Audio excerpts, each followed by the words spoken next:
All right, it's time to give you more Dynasty rankings. I've already done the running back and wide receiver positions. Now it's on to the quarterback position today. Do me a massive favor. Like the video if you don't mind. Subscribe if you like the content. Honestly, you don't have to be the smartest Dynasty player. You can be brand new. You can be a vet of Dynasty. It doesn't matter where you are. Everyone is welcome and everyone's opinions are welcome on the channel. Subscribe to the channel. Easy way to support us.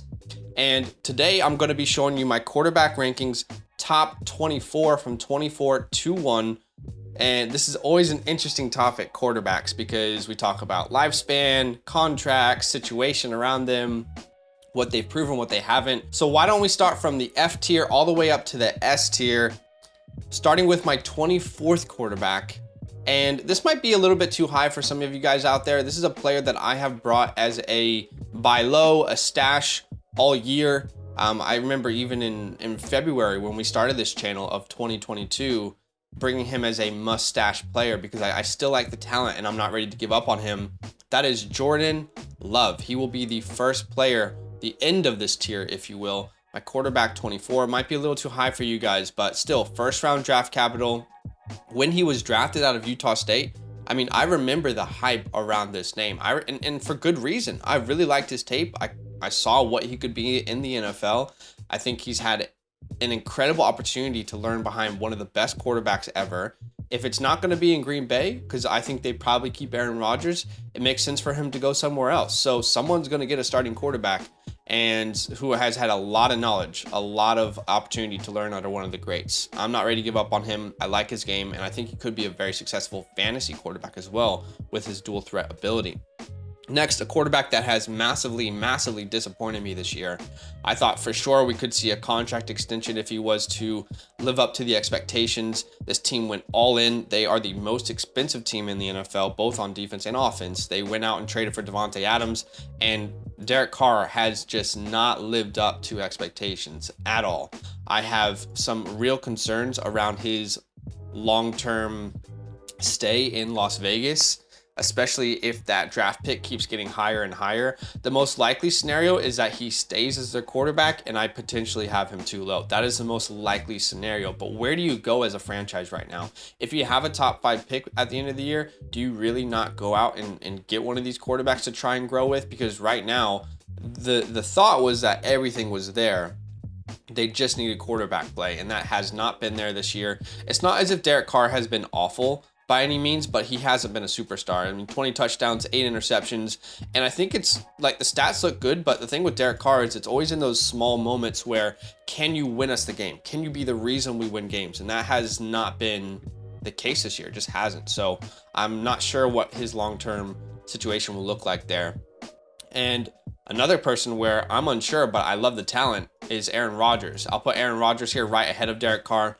Rodgers is just an older quarterback. You do not want Aaron Rodgers on your team unless you are a win now squad. And even then, has he really been putting up performances that have been winning you weeks? Probably not. He's actually, if you went into this year as a win now dynasty team, you had Rodgers as your quarterback too, you're probably feeling really confident.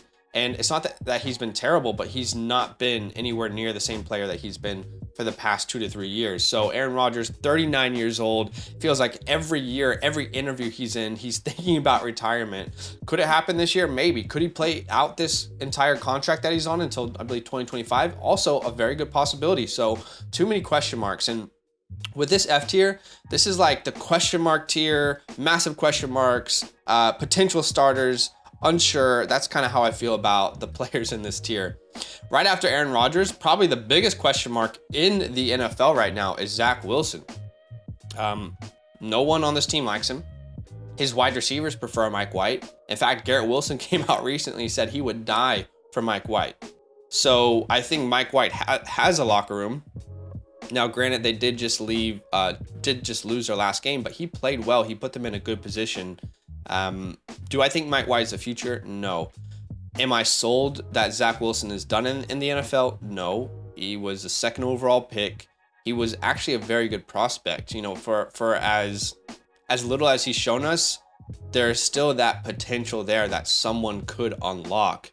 I can't place him any higher than this. Only 23 years old. I understand that. But when you're already benched this early into your career, it's it's very difficult to gauge what he could potentially be. We have seen some good games, but a lot of mistakes. You keep seeing just the flashes in the pan, and you're left with a question mark consistently. But again, a young quarterback, maybe he gets a chance somewhere else. Maybe he needs a new change of scenery. Overall, I don't want Wilson on any of my dynasty teams, but I can't rank him any lower. 23-year-old quarterback, high draft capital. You know, a lot of people like this guy coming out of BYU, so I can't put him any lower than that. Next, another question mark. Matthew Stafford. Another one of those guys similar to Aaron Rodgers, where if you drafted Stafford in dynasty startups this year, and he was going early, like second, third round, and why wouldn't you? I mean, look at the success he had last year with Cooper Kupp and Sean McVay. The offense was on all cylinders. I think, obviously, the offensive line was what a lot of us missed out on, what a lot of us overlooked, is how bad that offensive line was going to be this year. So Matthew Stafford out for the year. We're not sure what his future holds. Still 34 years old, so if he wanted to play, he could play another 3 to 4 years, but it's very shaky in LA. I mean, what do you do? It feels like there's a ticking time bomb on this franchise, and where does that leave Matt Stafford? I don't know. Crazy enough, the quarterback that I have right ahead of him was a quarterback that the Rams traded away to get him, and I don't think they have any regrets because obviously they won a championship with Matthew Stafford, but I have Jared Goff right ahead of him. Jared Goff's played decent. Like, he's obviously, like, he's not one of those quarterbacks that's going to be the reason you win games, but he's been decent, completed 64% of his passes, just over 3,000 yards. The offense in Detroit has been good this year. It's been one of the top 10 offenses, except for a few games where they've been shut down. 19 touchdowns, 17 interceptions. You know, again, the question marks around his long-term future. What does the future really look like for Jared Goff? Do any of us believe that he is the future starter for the Detroit Lions? I think most of us would sit here and say, no, probably not. If they can draft Bryce Young or CJ Stroud, I think they would do that this year, even though he has not been awful. But again, 28 years old, highly regarded prospect, and has had success, so I can't put him any lower than that. Next, I would say the biggest disappointment, probably amongst the quarterback position this year. I don't think there's a bigger disappointment than this player, now that I'm thinking about it. And that would be Russell Wilson. 34 years old.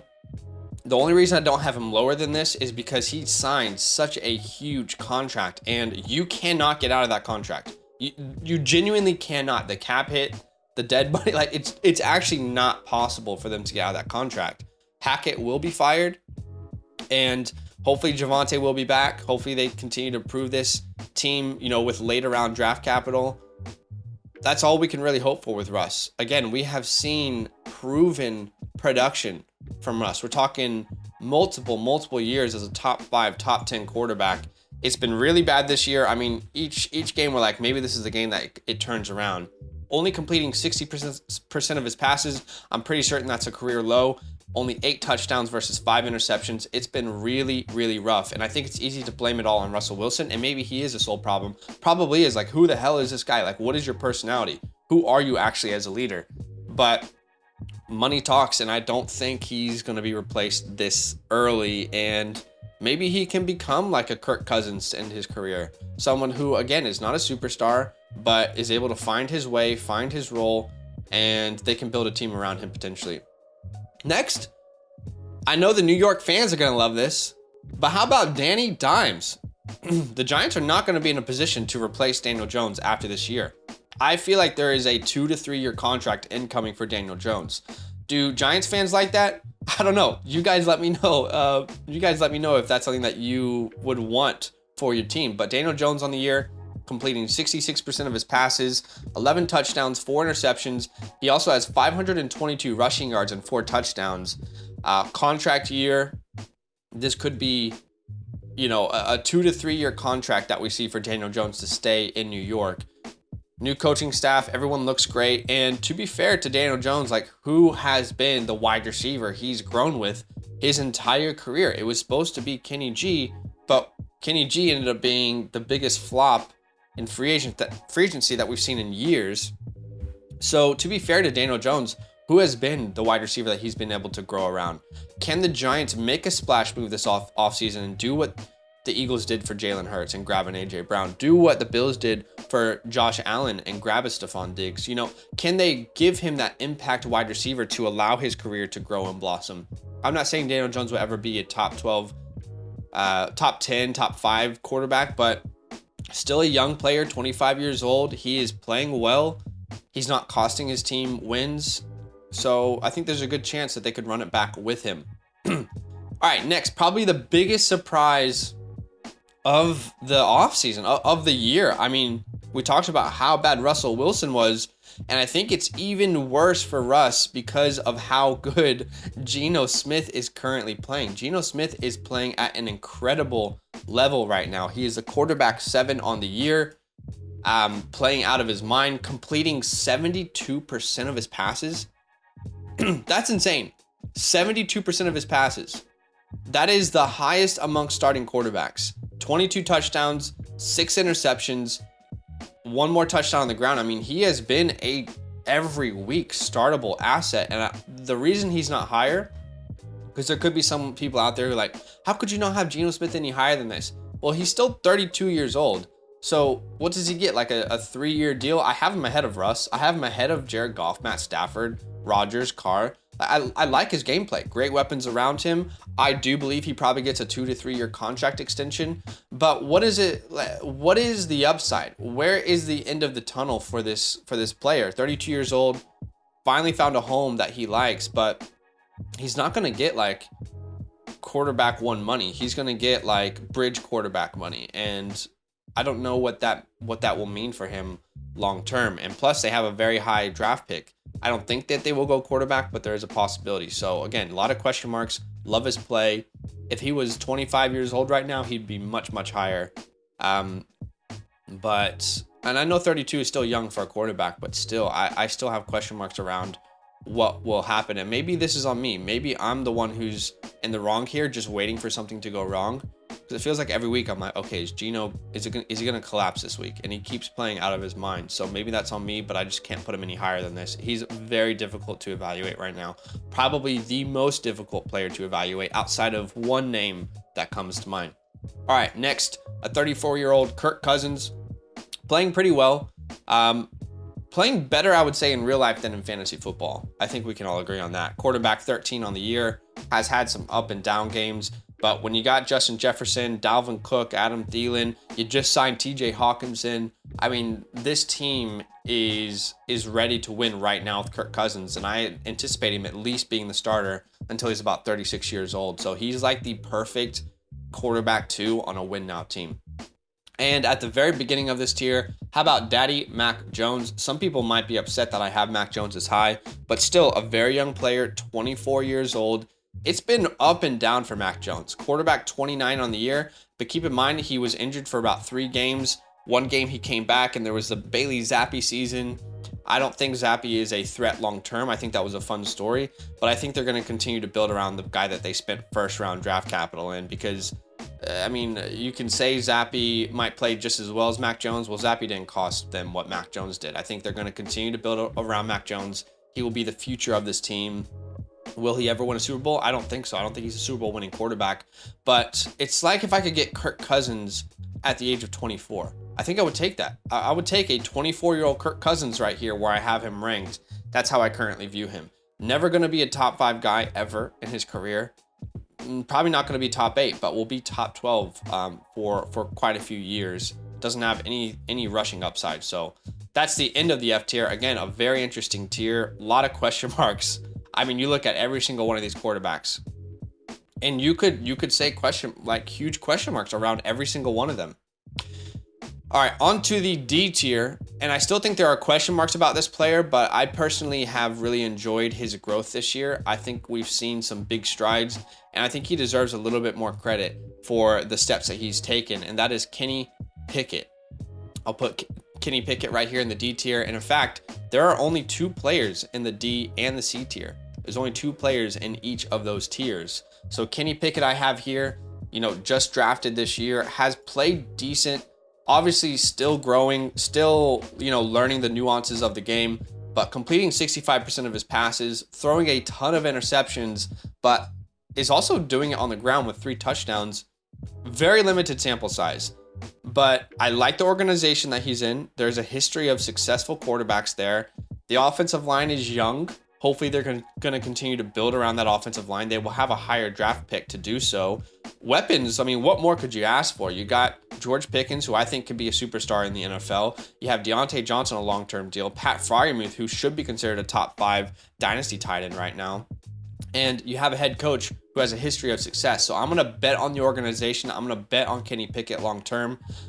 Again, like it's almost like if you could take away like 50% of the risk with Mac Jones, that's what you're getting with Kenny Pickett, except he can do more on the ground. It's your Kirk Cousins, your young Kirk Cousins, except he's got wheels. So I think there's just a higher upside with Kenny Pickett. I like the organization, and I think the players, he's progressing. I think we should give him props. All right, on to a player.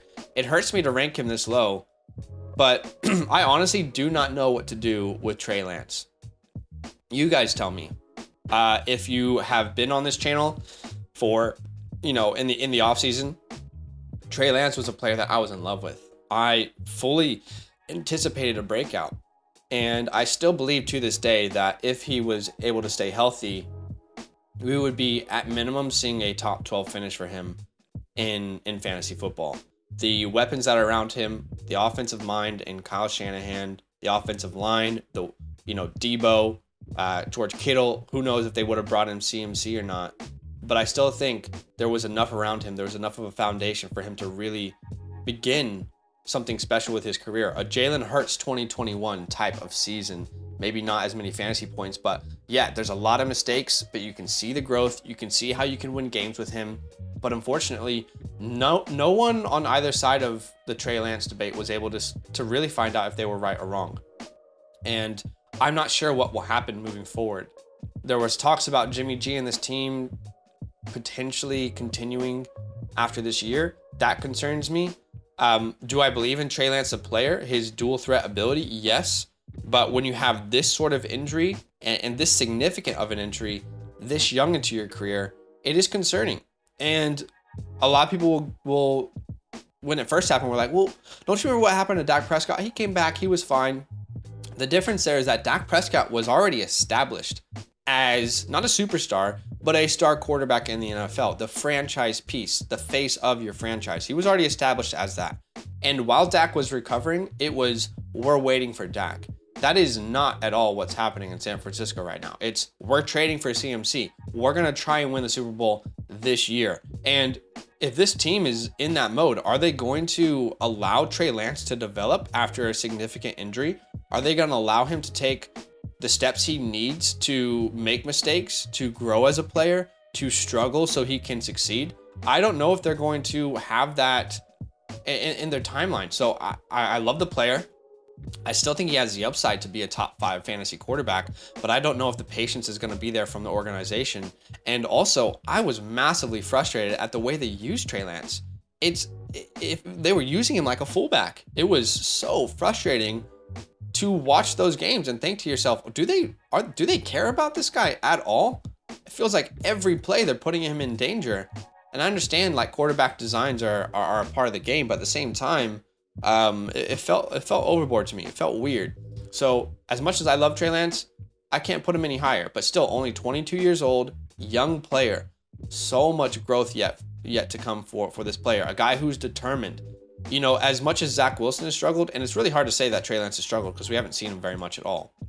And the one game we saw him in fully was a blizzard, or not a blizzard, but it was a monsoon, week 1 versus Chicago.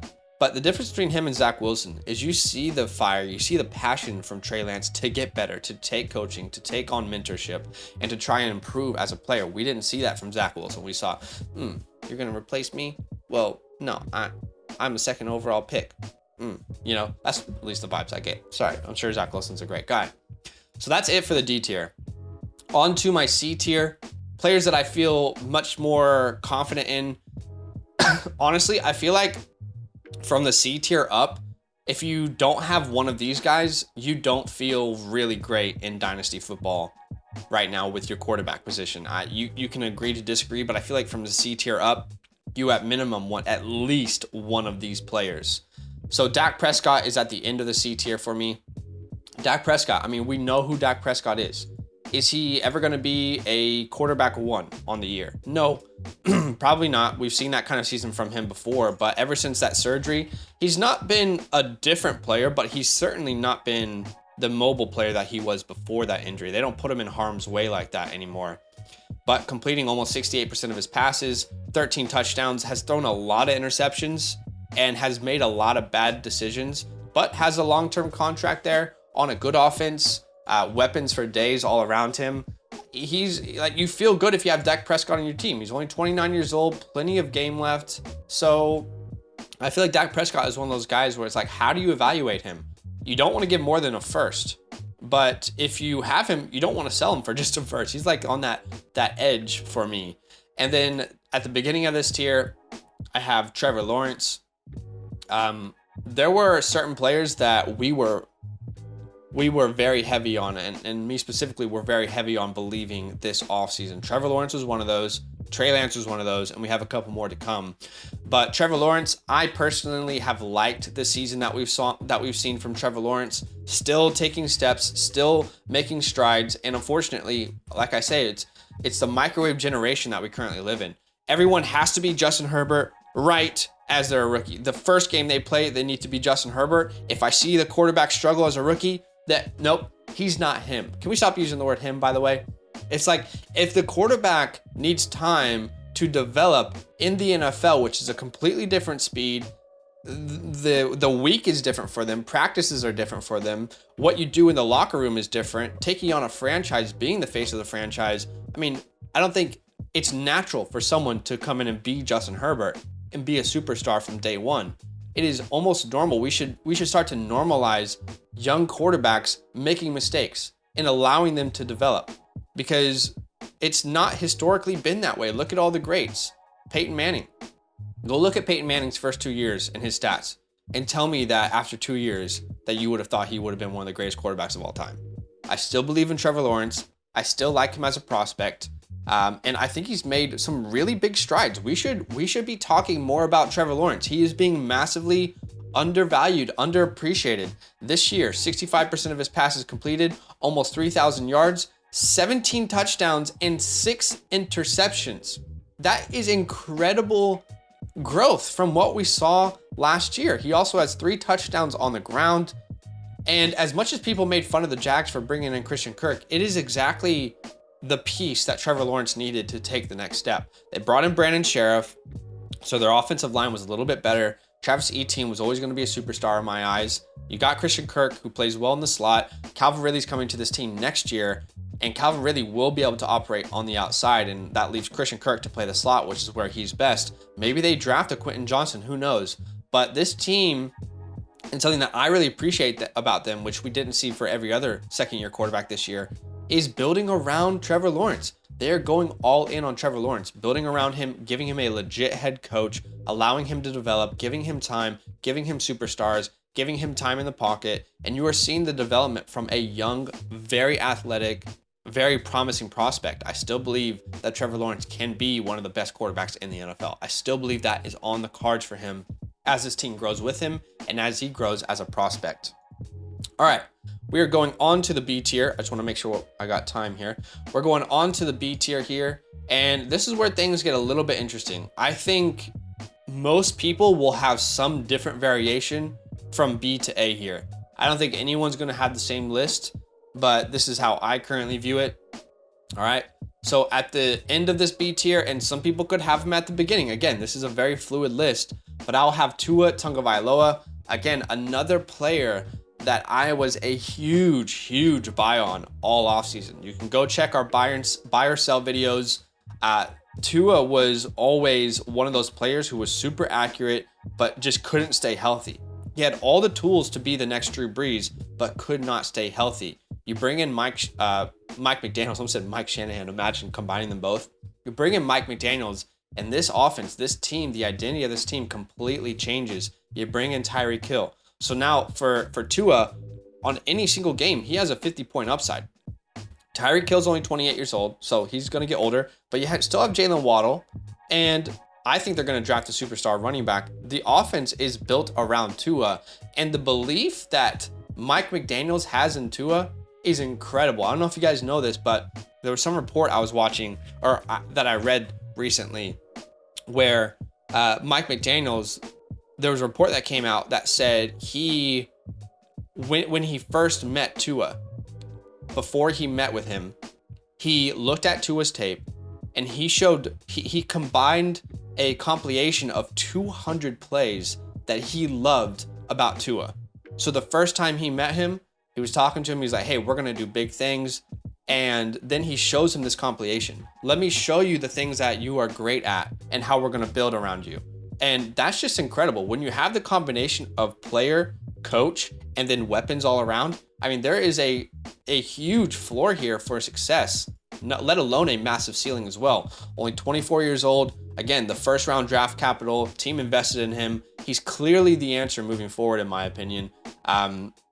One of the few players in the NFL right now who on any given day could put up 50 points, which we saw versus one of the league's best defenses at the time, Baltimore, in week 2. All right, on to the next quarterback. I got Kyler Murray, and a lot of people hate on Kyler Murray. I think what's going underlooked a lot is what Kyler Murray's actually done for this franchise. I think we quickly forget how bad the Cardinals were before Kyler Murray entered this team. The Cardinals were the joke of the NFL. They were the bottom barrel trash can of the NFL before Kyler Murray stepped into this team. Now, is Cliff Kingsbury a head coach? Should he be a head coach in the NFL? No, I don't believe so. I don't believe there is any reason as to why you could point out that Cliff Kingsbury should still be a head coach in the NFL. Now, should Kyler Murray develop a little bit more and be open to coaching? Sure. I don't think we know the full story. I don't think any of us really know exactly who Kyler Murray is as a person, but I think you can make a valid point that, hey, I think the attitude should be different. I think the way that he treats players should be different. He should take on more accountability. I'm with you. Like, I don't hate that conversation point. However, this time last year, we are talking about Kyler Murray as an MVP candidate. And why is that? Because the offensive line was healthy. DeAndre Hopkins was playing with him the entire year. He had Christian Kirk. He had a full healthy roster. The defense was still loaded. So we so quickly forget the steps that Kyler Murray took. We were talking about him as an MVP candidate this time last year. This offseason, this team has been gutted. They lost a lot of star power on the offense and on the defense. They obviously added Hollywood Brown, but we haven't even seen Hollywood Brown, DeAndre Hopkins, and Rondale Moore healthy for more than a second. He lost Zach Ertz. He lost Hollywood Brown this year. Didn't have D-Hop. Offensive line is in shambles.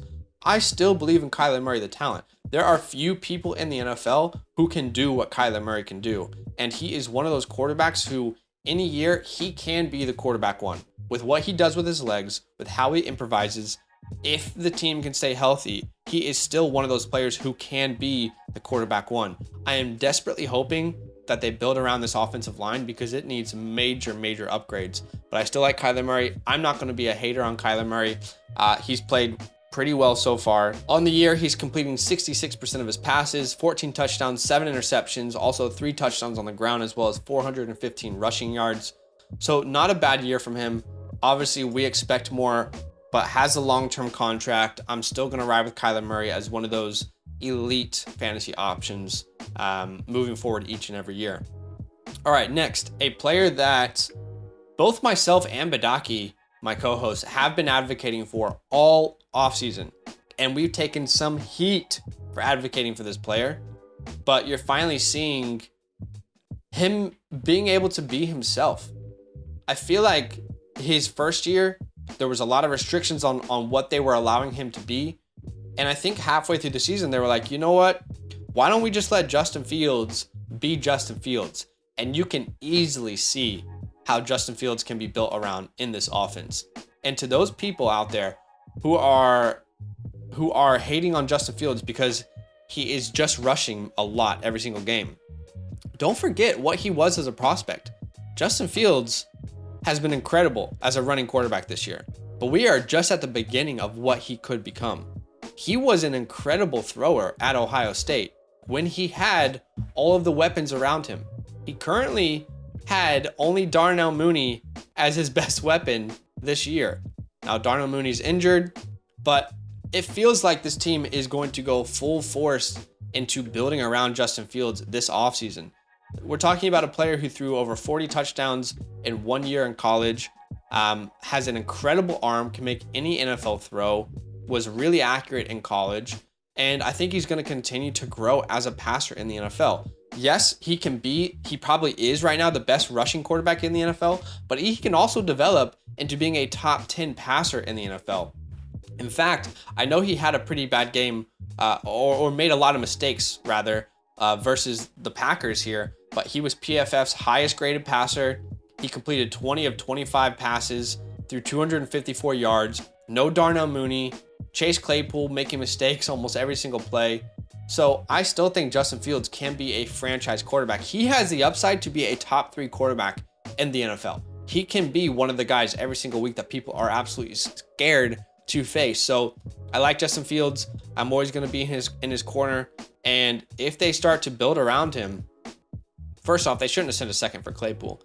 But if they start to build around him, let's get a Quentin Johnson in here. Let's get a Jordan Addison. Let's get one of these guys, a Jackson Smith, that can really be his alpha receiver that he can grow with, or go trade again. Like I said with Daniel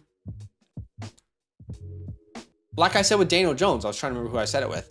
Like I said with Danny Dimes, go get him a alpha wide receiver that he can grow with, that he can open up that part of his game with.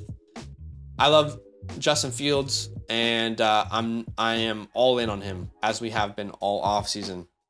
All right, next, and I think this is gonna make some people mad that he's this low, but let me explain. We got Lamar Jackson next, okay? And a lot of people are saying, you're kidding me. Lamar Jackson's an A tier, he's an S tier quarterback.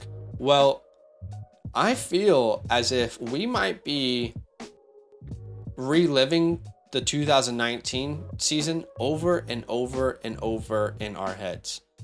Is Lamar Jackson a quarterback that you can build a franchise around? Yes, I truly do believe so. Is he one of the most freakish athletes? Guy that the defense makes a game plan around every single week? Yes, of course. But we view him as like the quarterback one on any given year, but he has not lived up to expectations. He has not met his ADP every year since 2020. In 2019, he was the quarterback 1 in points per game. In 2020, he was the quarterback 10 in points per game. In 2021, he was the quarterback 7 in points per game. And this year, he is the quarterback 8 in points per game. Why is no one holding Lamar Jackson accountable like we're holding Kyler Murray accountable when it comes to fantasy football? Off-field, different things, different players, okay? I'm saying specifically fantasy football. Why is no one holding Lamar Jackson accountable for not putting up a top 5 year in the last 3 years in points per game? And we're talking about a quarterback who will likely get big money, a big contract, but is 25 years old. How long will he be able to scramble like that? How long will he be able to be this dual threat quarterback at the age of 25? I'm not saying Lamar Jackson's a bad passer. I'm not saying that he doesn't want it. I'm not saying he's not a good teammate. I believe he is all of those things. However, at the age of 25, when does that turnover happen? And for me, I would rather sell Lamar Jackson right now and tear down to a Tua, to a Kyler, to a Justin Fields. I'd rather tear down to some of these guys and get draft capital in return, because I believe in their success a little bit more long term. Again, Lamar Jackson, in the past 3 years, you can fight me as much as you want. If you want him any higher than this, right now he's 1, 2, 3, 4, 5, 6, 7. He's a quarterback 7 in my rankings. Fight me all you want in the comments. But he hasn't been higher than quarterback 7 in points per game in the last 3 years. That's just the reality. That's just cold, hard facts. And yes, I know we can point to the fact that he lost Hollywood Brown. Rashad Bateman wasn't healthy. But you genuinely tell me right now what alpha receiver in their right mind wants to go to Baltimore? we keep hearing every time these receivers like OBJ, AJ Brown, like we want these big names to go to Baltimore. Why the hell would they want to be there? Lamar Jackson has not shown an ability or a desire to have some receiver on his team that becomes a target hog. And anyway, I like Lamar Jackson. I love him. Great for Mark Andrews. Great for any tight end. But in the past 3 years, hasn't finished ahead of a quarterback 7 in points per game. I think we're all holding on to the 2019 season a little bit too tight. And what if he doesn't stay with Baltimore Ravens? Where does he go next? I think he will be a Baltimore Raven, but how do they build around him now that he's going to get that kind of money? Will they be able to put an alpha receiver? Does an alpha receiver even want to go there? So a lot of question marks I still have around Lamar Jackson. I also worry about his play style long term. Another player who just had his debut and it was horrible, but I still believe in him. Let's not talk about him as a person. There's no need for us to do that. But in fantasy football, I will put Deshaun Watson at the beginning of this tier. Friendly reminder, Deshaun Watson in points per game. The last 3 years, he has been a starter in the NFL. In 2018, quarterback 4 in points per game. In 2019, quarterback 2 in points per game. In 2020, quarterback 7 in points per game. But keep in mind, he only had Will Fuller as his wide receiver 1. So I understand it was a rough start. It's not all that surprising though, is it? I mean, hasn't played in the NFL for over 700 days, I believe, was the stat that was recorded. Over 700 days. Came back, was rusty, clearly wasn't himself. It's going to take a while dealing with the outside noise as well. It's going to take a while for him to really get back into the rhythm of the quarterback that he was. But I do anticipate in the next couple weeks, we will start to see the old Deshaun Watson. I don't want to talk about him as a person, but 3 years that he's been a starter in the NFL, he has not finished below quarterback 5 for the season overall. So I'll take Deshaun Watson over Lamar Jackson right now. I know a lot of people aren't going to like that. That's fine. You know, we welcome differences of opinion. All right, on to the A tier. And I'm going to have to admit my wrongs. And I'm more than happy to admit something when I'm wrong. Jalen Hurts, a quarterback that I was not in on this offseason at all. I'm not going to sit here and pretend like I was. But if you guys are in our Discord, you might remember week 3 of the fantasy football season, I wrote an apology in the Discord to everyone. I said, I'm sorry. I was wrong on Jalen Hurts. I'm ready to be a believer, even though it's too late. I was wrong on him. He proved me wrong. I think I massively underestimated what AJ Brown would do for this offense. And the offensive line is incredible. AJ Brown, Devonta Smith are a great tandem. And Jalen Hurts has taken massive steps as a passer.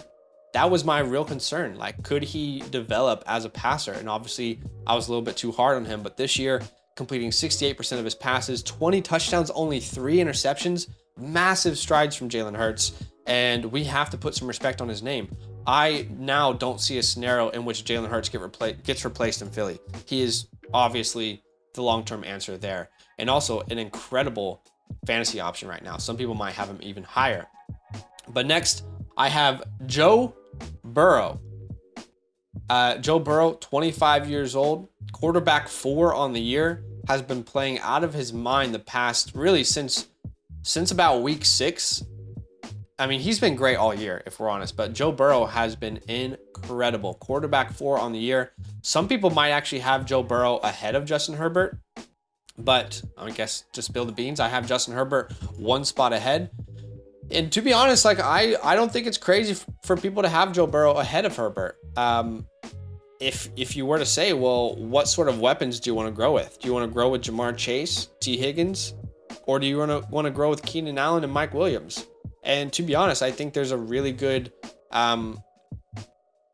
reason to have Joe Burrow ahead of Justin Herbert. In fact, I think that's probably the right move. So we're going to make that move right now. Both very, very talented players. Joe Burrow's a little bit older, but on the year, he's completing 69% of his passes, 25 touchdowns, 8 interceptions. Meanwhile, Justin Herbert is struggling a little bit, but there's obviously context there that we need to include. Completing 66% of his passes, 20 touchdowns, 7 interceptions. The context that we're all missing, though, is that he has not had Keenan Allen and Mike Williams for most of the season. And also the offensive line has been in shambles. Lost their star left tackle, Rashawn Slater. Corey Linsley has had injury issues, and the defense has just completely fallen apart as well. So this team as a whole has taken a huge hit. And I think, unfortunately, Justin Herbert, with no fault of his own, has been a byproduct of all those circumstances. So I still believe in Justin Herbert long term. You can have Herbert and Burrow as your, 3A, 3B, however you want to see it. I really don't mind. I feel like they're just as equally valued as each other. And let's not pretend like the Chargers don't have the capability to bring in a star wide receiver to replace those guys. So it's going to happen for Justin Herbert. Both of these guys have been incredible for their careers.